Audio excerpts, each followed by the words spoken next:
Hello, hello, hello. Jordan Sheridan, live from a very, very, very poorly lit hotel here in Roanoke, Virginia. Apologies for the lighting. What can I tell you? The outlets don't work in this hotel, among other things. But it is May 8th. I've been in Virginia the last day or two covering ongoing protests that are kind of barreling their way through the Commonwealth here. If you haven't been following, let me make sure we're working here on YouTube. We are working here on YouTube. Perfect. If you haven't been following, we have been covering protests that have been going on here in the Roanoke area for over a month. A mother and a daughter were protesting at the top of trees on their own property because Mountain Valley Pipeline is basically going through their land that's been in their family since the 16th century. This land was given to this family, the Terrys, by a land grant from the Queen of England. And like so many other pipelines, they are using eminent domain to seize people's property around the United States of America. So the mother, Red Terry, and her daughter, Minor Terry, basically got the courage to climb up trees on their property, basically to stop the pipeline from going through their property, because if they were able to stop the trees from getting cut down, the pipeline wouldn't have gone through their property. The pipeline company needed to cut down the trees to put the pipeline through their property. I interviewed the mother and the daughter yesterday. Again, Red Terry and her daughter is Minor Terry. They gave us over an hour, which I really, really appreciate. We're going to try and catch up with them tomorrow if we can, because listen to the strength and just persistence and tenacity of the mother and the daughter. After being up in a tree for over 30 days, let me tell you something.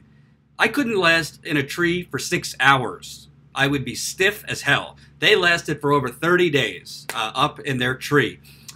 They came down, and now they're on a statewide tour where they are going to challenge the big oil company, Dominion Energy. They're going to challenge their shareholders at a meeting tomorrow. They're going to meet with lawmakers. They're doing a whole lot of other things. They're having a rally. So we're going to try to catch up with them tomorrow. Tonight, we're taking a little detour. If you don't know, because apparently CNN, it's so interesting. CNN's reporting on the West Virginia primary, which is tonight, but they are not reporting on the fact that Senator Joe Manchin, one of the most corrupt, greedy, fake progressives in our country, has a primary challenger named Paula Jean Swearengin. I think I mispronounced her last name. Paula Jean Swearengin. She is primarying Senator Joe Manchin, but CNN reported it this morning as if, oh yeah, tonight we'll decide which Republican is going to face Joe Manchin in the general election in November. Didn't even mention that he has a primary challenge by Paula Jean Swearengin. So we are going to cover that tonight in West Virginia at Paula Jean Swearengin's primary watch party or whatever, and hopefully we'll be able to interview her, win or lose. Paula Jean is one of the Justice Democrat candidates who have been basically, getting out there and challenging establishment corporate Democrats. Joe Manchin is one of these Democrats who takes endless amounts of money from fossil fuel companies, Wall Street, votes with the Republicans 9 out of 10 times. Might as well be a Republican because that's how he votes. So Paula Jean has really put herself out there. She has an amazing story. She has fought coal contamination in West Virginia and other stories. So we're going to be out there tonight. We will be live on this YouTube channel, youtube.com/Jordan Sheridan Reports. Before I play you an interview I did this morning, if you can, definitely contribute so we could continue on reporting in the field. It's patreon.com/Jordan Sheridan Reports. Or if you want to just do a one-time contribution, it's paypal.me/Jordan Sheridan. Paypal.me/Jordan Sheridan. Your contributions to my Patreon, to my PayPal, are helping us, put gas in our car on these road trips, get a hotel room on these road trips, get food on these road trips. So we're doing this from the grassroots media revolution.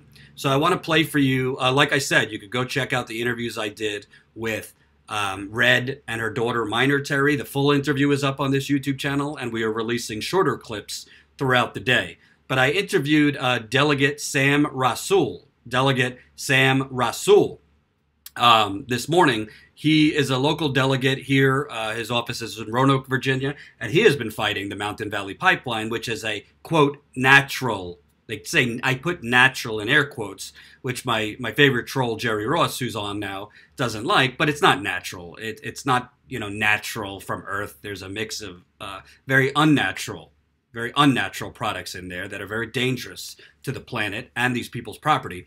Interviewed Delegate Rasoul this morning. He is traveling with the Terry family on their trip. I wish I could have interviewed him in person, but we spoke over the phone. He has been one of the leading local politicians here against this pipeline. And he informed me of some real sketchy, questionable things that were done in the prior administration. So right now, the governor of Virginia is Ralph Northam. He's a Democrat. The DNC backed his campaign. They told us we need Ralph Northam in the governor's house. Ralph Northam was lieutenant governor to Terry McAuliffe. Terry McAuliffe, major friend of the Clintons, has been a major fundraiser for the Democratic Party over the last 20, 30 years. Terry McAuliffe was governor of Virginia, and essentially, I didn't know this, while he was governor, made a deal with the oil companies that if the oil companies paid the Virginia State Treasury millions of dollars, then they would be exempt if there were leaks, explosions, or any problem with the Mountain Valley or Atlantic Coast pipelines during construction. So here is my interview with Delegate Rasoul. By asking, have you lived in the Roanoke area majority of your life? What's your background? Yeah, since I was 3. I'm born in Ohio and then came to Roanoke when I was 3 years old. And, you've been very active against this pipeline. I just read a piece you wrote, about the dangers here. And you're now traveling with the Terry family on their tour. Can you kind of talk about, it seems like this pipeline has essentially just been rubber stamped and really fast-tracked in a really abnormally quick timeline. Can you kind of talk about that? Well, it's very clear. Anybody that looks at the FERC process knows that is broken, and that's just a rubber stamp for the oil and natural gas industry. But what's more disturbing is what's happening here at the Virginia level. I mean, we have the authority to be able to protect our own water, and wanting Virginia to follow the steps of New York, for example, who just stopped, at least for now, their pipeline. So, Virginia can do more, and to me, it's really clear that we haven't put up a lot of resistance, and it's been a tough process to watch. And you had mentioned in some of the pieces that I'm reading about, this is really steep terrain, landslide prone, and in the middle of an earthquake zone. So mixing all of that and pipelines, they say natural gas pipelines, but the bottom line is they leak. There's been explosions.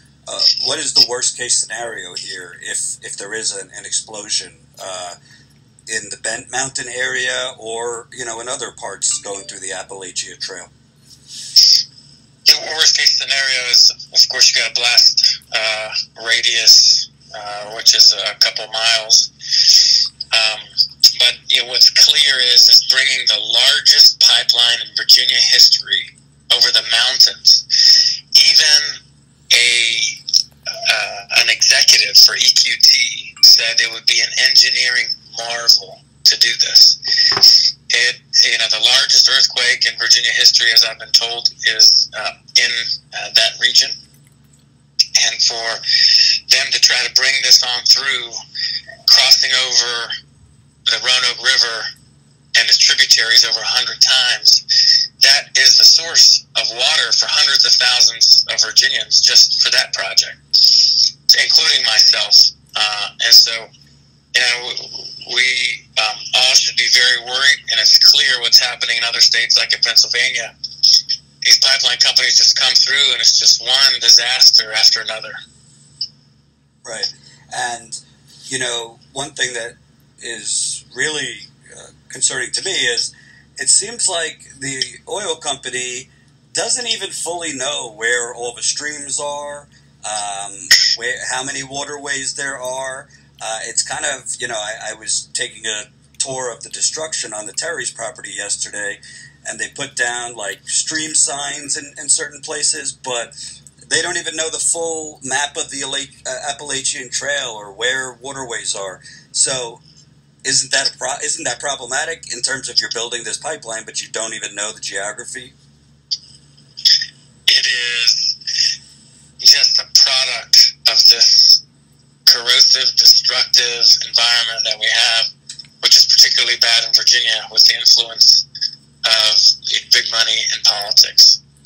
And when you have such large donations, big powerful interests, in this case like Dominion and EQT, who are just lining the pockets of all of us politicians, then you don't have as many people standing up and saying, hey, what is right for Virginia?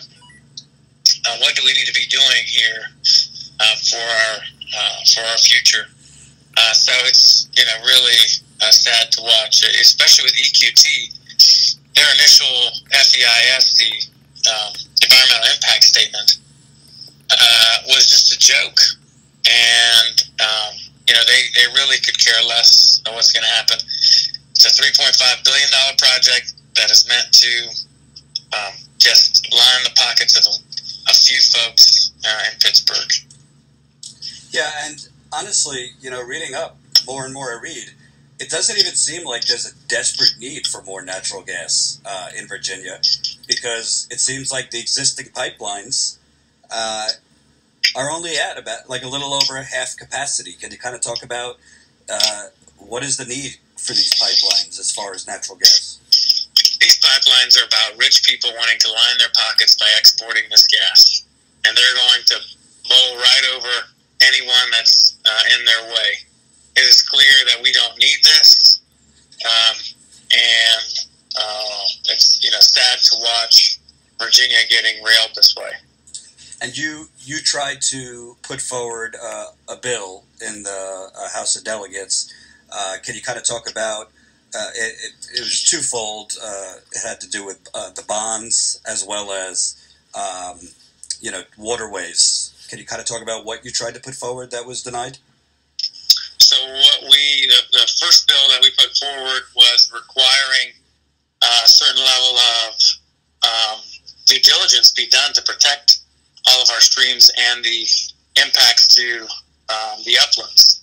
So the erosion and sedimentation that's going to happen because of the steep topography, plus the between both of the pipelines, 1,000 plus waterway crossings, and what are those impacts, and requiring those impacts to be part of any analysis. Unfortunately, that was tabled and met with a lot of resistance and without a lot of conversation, because it's just a byproduct of large donations, really, to the General Assembly. The second bill was with regards to bonding requirements and making sure that, once things go wrong, because they will, what are these companies liable for? And then at the last minute, what had happened is we found out about these MOAs. I don't know if you're familiar with that, but the memorandums of agreement, where the previous gubernatorial administration essentially signed away some of our liability for a payoff. Are you familiar with that by chance?